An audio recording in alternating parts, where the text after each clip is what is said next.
Apa tu?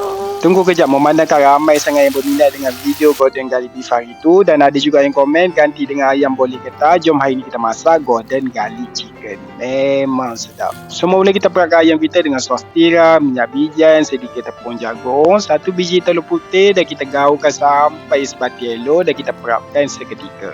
Sementara tu kita panaskan minyak, ambil bawang putih ikut banyak mana yang korang suka, dan kita gorengkan sampai golden brown. Dah dapat golden brown, kita boleh angkat dan ketepikan.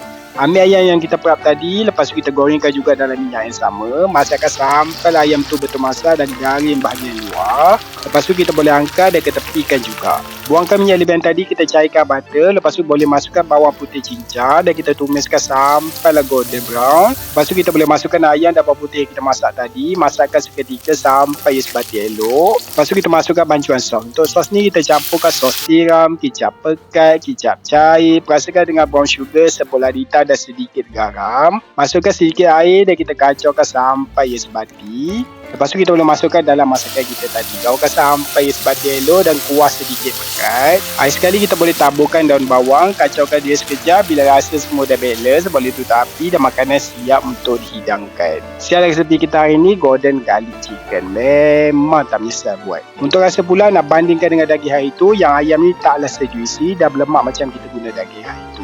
Tapi rasa tu sedap je makan dengan nasi. Rasa sos tu pula memang balance dan bawang putih yang lembut memang sedap. Yang tak makan bawang putih pun akan suka. Untuk lebih banyak resepi, boleh follow, like dan komen. Jom makan!